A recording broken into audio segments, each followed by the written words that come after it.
Hello, welcome to Just the Dis. My name's Brian. We talk about Blu-rays here, and I've got a guest today. This is Raven, my daughter, and she and I watch a lot of movies together, and so I thought it might be fun to talk about some of her favorite movies that are on Blu-ray, and we are going to start with the Beatles. With the Yellow Submarine. Yes. So like his shirt. Yes, I have my Yellow Submarine shirt on.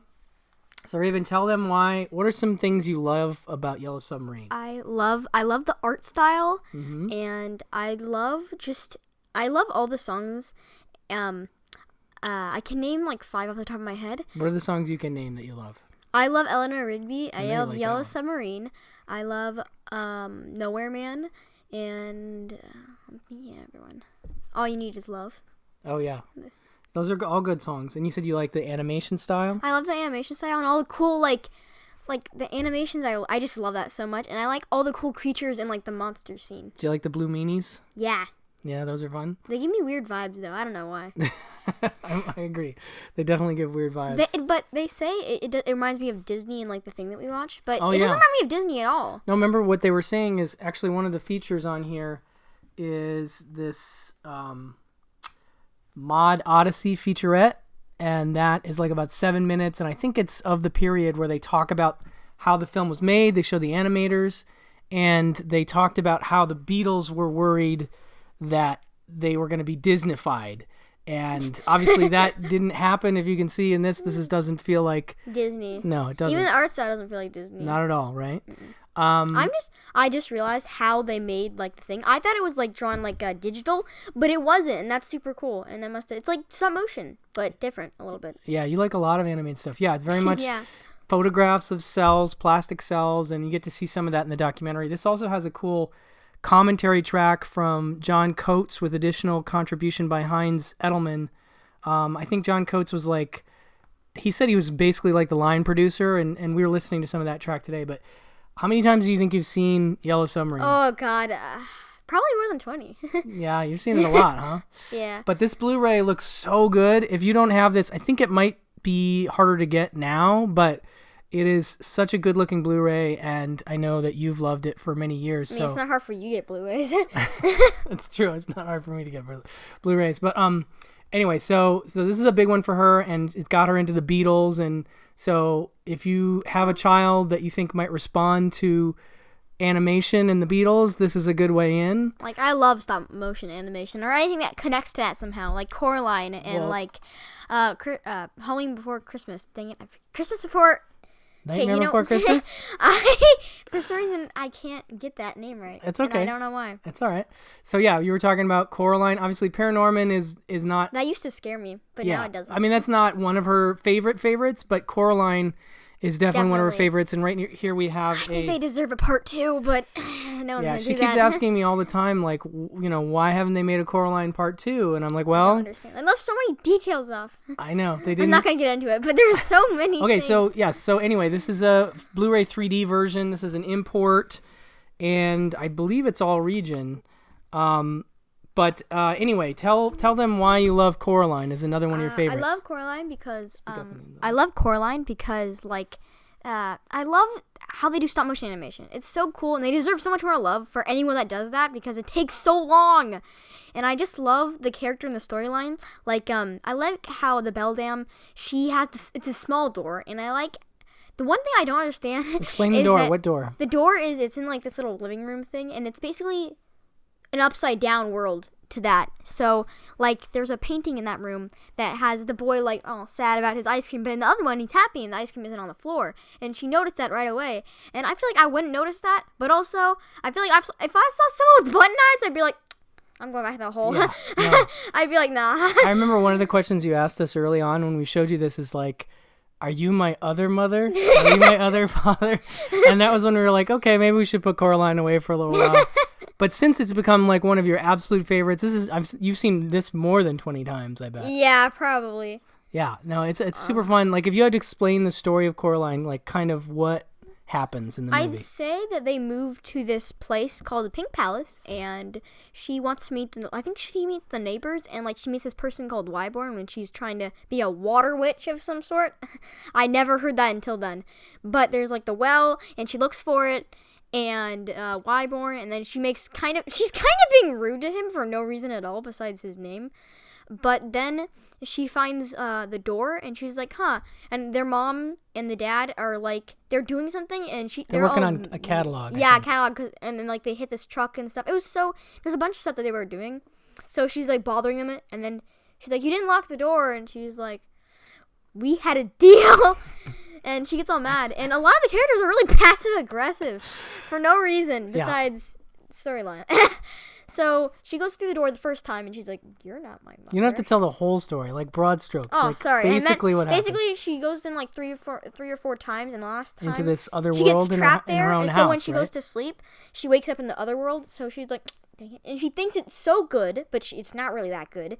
And like, the cat shows her that by like it was a mouse, but then it turns into a gross rat and stuff. And I mean, rats aren't that gross; they're actually pretty cute. But the ones in the movie, they are depicted as gross. So. Basically, she was blinded by how her parents treat her. She was being very, I think, unnecessarily rude. She was taking not them seriously. That didn't make proper English, but that wasn't even proper English.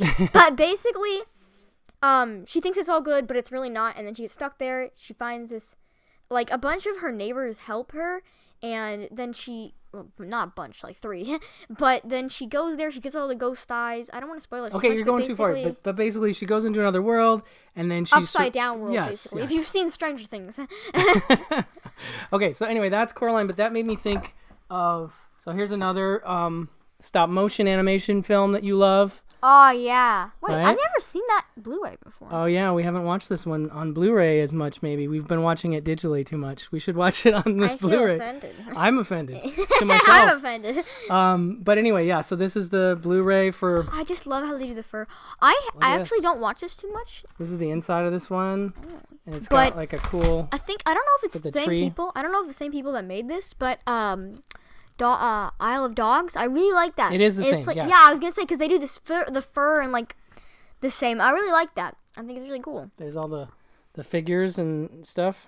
Yeah. Anyway, So why do cool. you like Fantastic Mr. Fox? I like Fantastic Mr. Fox because I like stop motion animation. Mm-hmm. I like the storyline. I like how it's like about animals but in a human kind of way. I like. Oh, you like when he does with the wolf? I when like he puts his fist Yeah, up? I like how they explain, like, in one point in the movie, they explain, like, how he's a fear of wolves of some sort, and then and I just love, I almost said Wybie. the little mole person, not mole, Yeah, what is his name? He's a possum. He's a possum. I forget his name. No, I want to say Wybie so bad, but it's not that. No, I'll have to think of it, but anyway. But, I like how he's just, like, he does his eyes when he gets all weirded out. It's really cool. Yeah. I just like how they do the editing like that. It's so cool. And I wish I could do that like that. Well, I also wonder, whenever I see stop motion animation, I'm like, Dad, do they throw out the models? And he's like, yes. And I'm like... I mean, I didn't say that. I said that maybe they sometimes do, but now I think they save a lot of... The directors will save it. Probably. Or somebody else will save it because it's important and special, because it was part of the movie. But yeah, also, maybe they probably save it for when they make a part 2 if they're gonna do that. Yeah, exactly. I almost said Han Solo. I mean, I don't know if the person with the strings. I remember. I love that stop motion animation. I loved it. And Pinocchio? Wait, what are you talking what? about? With the strings? The blah blah. Someone in the 2 strings. Oh, Kubo. Why did I say Han Solo? It has an O. Anyway, so this is another one that she really likes. And then our last pick for Iron this... Giant. Yes. Brad Bird's Iron Giant from, I want to say... It made me cry at the last scene. It always does.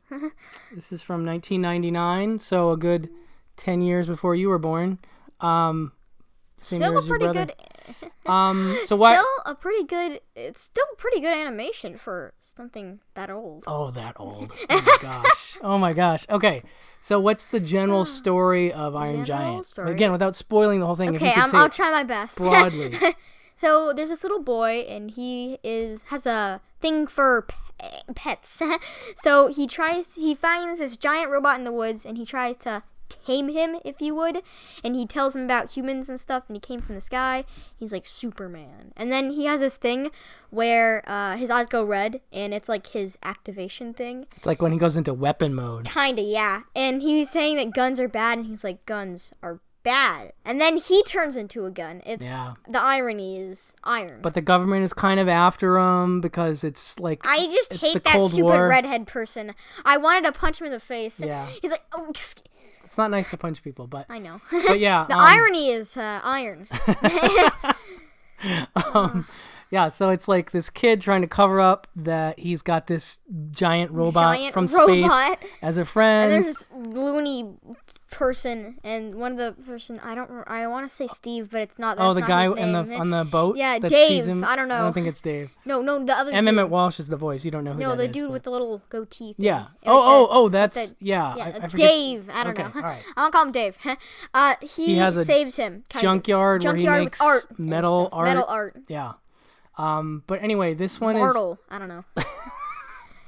This one is super fun and just has a really great emotional ending. And it's so sad. This is They could have made a part 2 if they really wanted to. Yeah, they did kind of leave it on the hit. Again, that's another one. I think of all the movies we've talked about, this one actually did the best financially and has the best chance of getting a sequel, although I don't know if that's happening. Sonic is probably getting a sequel. Sonic is definitely getting a sequel. I know you're talking about Sonic. Oh, I wanted, for some reason, when people showed me the first Sonic, I was like, oh, I want them to keep that. But I'm like, but then later, I'm like, no, that is terrifying. What, Sonic? The first, when they remastered the Sonic, the first design thing, of Sonic? The design, it looked like human, it looked like cats. But for some reason I liked it when I first saw it, but then when I saw it, I'm like, oh my god, that thing was nightmare fuel.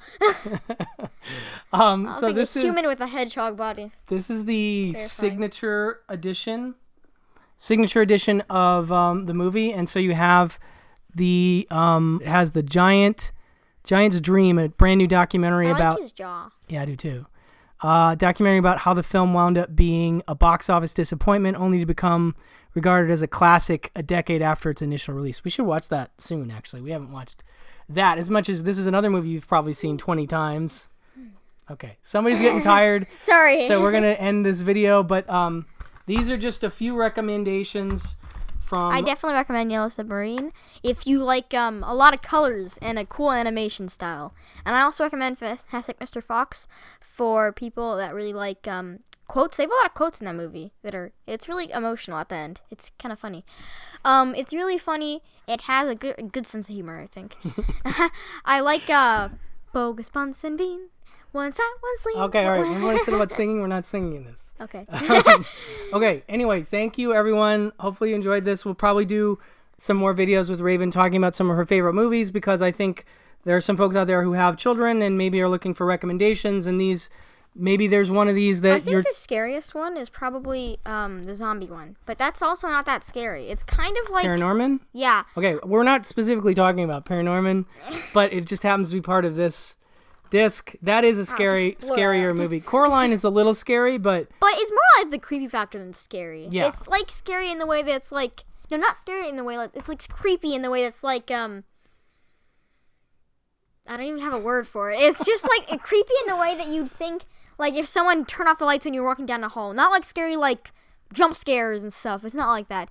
It's just like twisted in a way. It's kind of terrifying. Yeah, but you love it. So. I do. So anyway, then again, I'm also not that scared of horror movies. Yeah. Except the gate, right? We can't talk. I'm still holding that grudge. I'm still offended that he has that Blu-ray on the shelf over there. I'm still offended. You should burn that. You want to see it again, and you no, I don't. Okay, I'm afraid of walls. Just a warning to parents: don't show your child the gate, or they will forever remind you that you scarred them. And it's not worth it. Really. I'm afraid of walls now. You are not. All right. So anyway, thank you for watching. Like and subscribe to the channel, please. And this is Raven. Yeah. Say bye. That's me. I'm not another person.